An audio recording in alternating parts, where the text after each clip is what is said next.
Please give us a brief background on your education and what you do.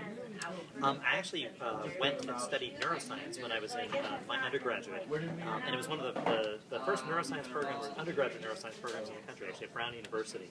But then I actually took off and worked for a college that had study abroad programs, and spent most of my 20s actually, traveling overseas to set up like education programs in foreign countries. So I really enjoyed that kind of cross-cultural work, actually. So, and then I decided at a certain point to get back into to neuroscience, and I went to Oregon Health and Science University up on the hill, and went to the Department of Behavioral Neuroscience and got my doctorate studying cognitive effects of nicotine, actually in non-smokers.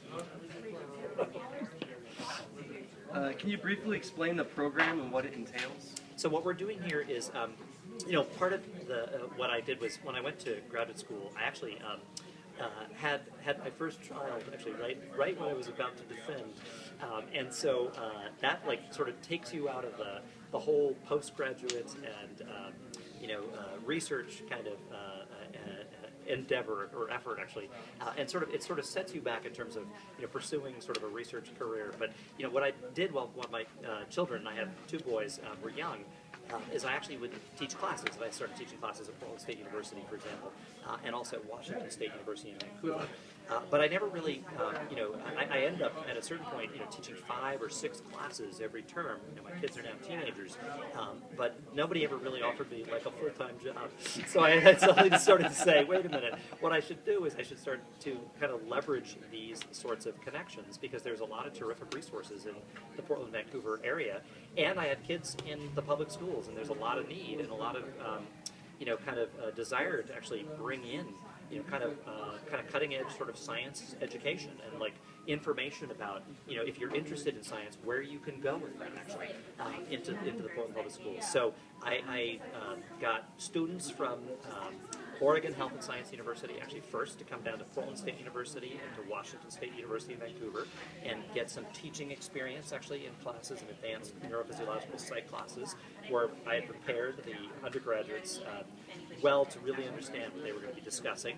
And that was a terrifically enjoyable and beneficial sort of experience, because the OHSU students actually got some teaching experience. OHSU doesn't have an associated undergraduate institution, so they don't get a lot of opportunities to teach.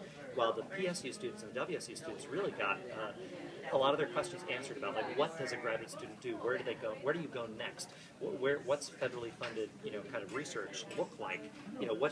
How do I pursue and get to where I want to go? And they really enjoyed that collaboration so much that they wanted to take it further. So last summer we actually made a partnership with the Schools Uniting Neighborhoods, or SUN programs in Multnomah County, and a particular program that was based at Sabin, K-8 Northeast Portland. And so they had a summer program which was free, actually for kids on free and reduced lunch. They had a lot of kids on free and reduced lunch who were participating, and we brought graduate students and undergraduates into the classroom for a 4-week course basically on the brain and behavior. And this was it was relatively informal, but we would meet together at a coffee shop and we would devise what we wanted to convey, what sort of basic ideas we were trying to convey, and then also activities that would engage the students and get them really excited about science and about understanding their brains. And we actually involved a parent who was at Sabin, actually, who was an artist, a guy named Jeff Leake, and he devised a lot of different art activities that really were extraordinarily successful with the kids.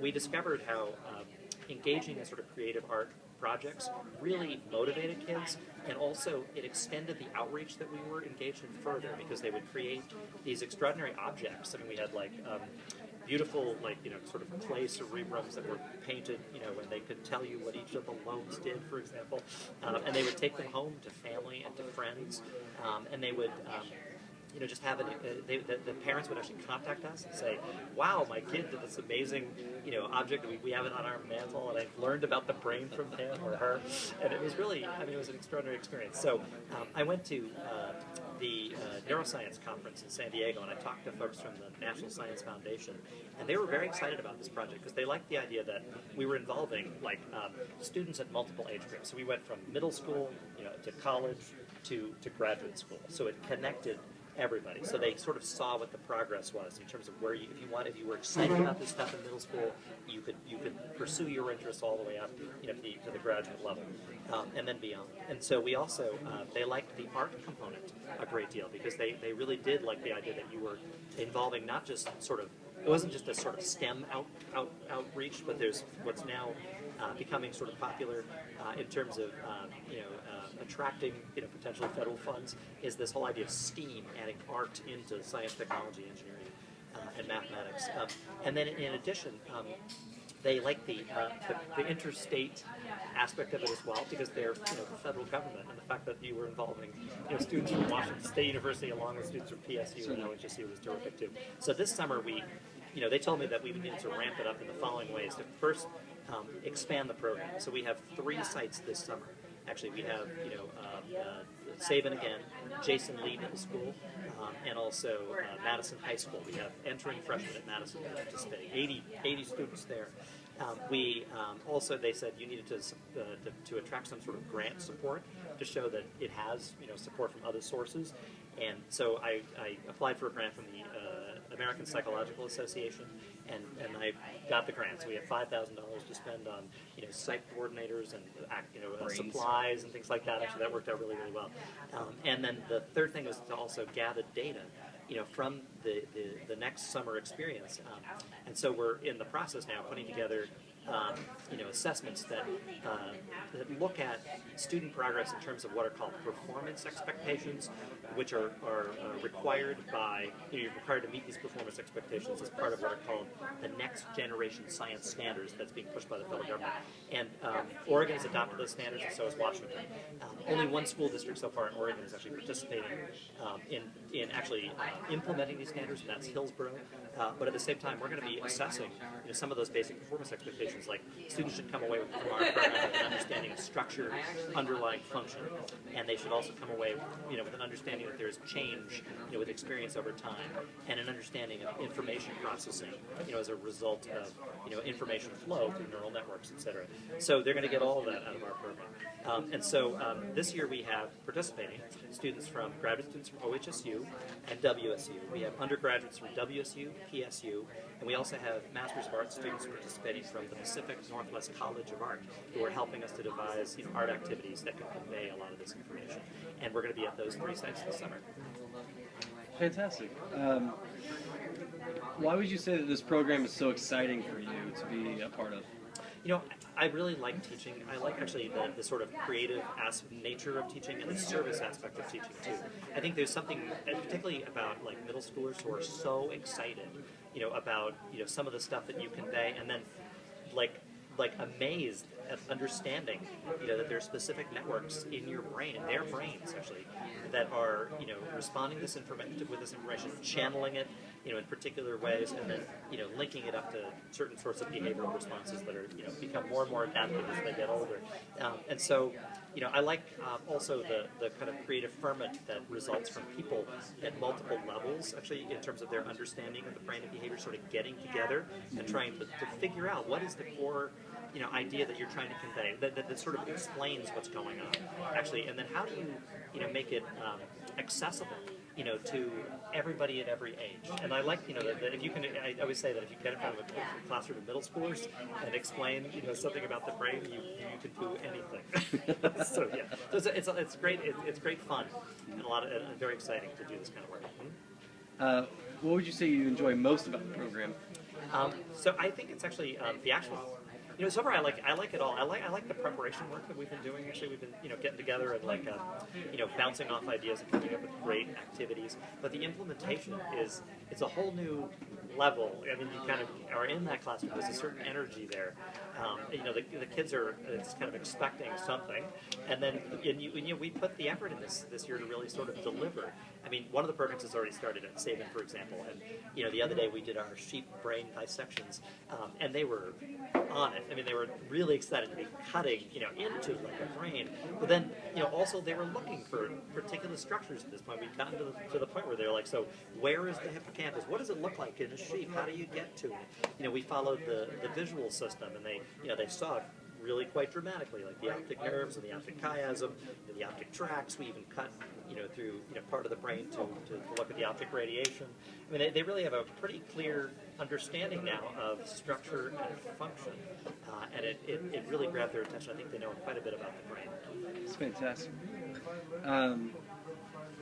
How do you feel this impacts the students in regards to furthering their own education in science? For the middle schoolers and the entering, kind of high schoolers, I think it's a pretty make or break period in terms of like their interest in science. I mean, I think like a lot of kids are kind of turned off by it. If it's boring or something, or it doesn't involve like those kinds of activities. If it's not presented in a kind of a dynamic manner, actually. So I think this is a really good time to catch them. And actually, I think sometimes it's kind of like their teachers here, and then they're here, but here you actually have undergraduates and you have graduate students who are actively engaged in the study of this material, and they've already spent time with each other, so graduates and undergraduates, so they have they're all up on what's currently exciting in research, what people are currently looking at and engaged in, and I think they convey that excitement very well to the middle schoolers and high schoolers. Yeah, they're more fresh in their minds. More fresh in their minds. It's right. It's right in their minds. Yeah, actually. So the students, I think, respond very positively to that. I think it'll boost, I don't know, interest in science. I think support for science. I think it's all good. My final question is, what's your ideal outcome for this program? What we'd like to do, what we told the granting agency is, we'd like to, the American Psychological Society is like, we'd like to actually try to, gather this data and then present this data. We're going to be at the Society for Neuroscience Conference again in November this fall. But then actually use this data and use this model that seemed to excite the National Science Foundation so much as the basis for a grant application to try to get, just try to expand it, to more schools actually, to involve more students from both OHSU, maybe the neuroscience department up there as well, the behavioral neuroscience department, maybe other institutions in the area actually could participate, more undergraduate students, and more Portland Public School sites actually. I think it's a positive, good model actually that could be used to really bring together people at multiple levels of investigation in terms of their science careers or education, to try to build more out of it. I mean, actually by getting people together to convey this information. Sure. Yeah. Scientists tomorrow. Yeah, there you go. All right, well, that's all I got for you. Well, thank you. Okay, I hope that was helpful. Appreciate it. Yeah, absolutely. Cheers.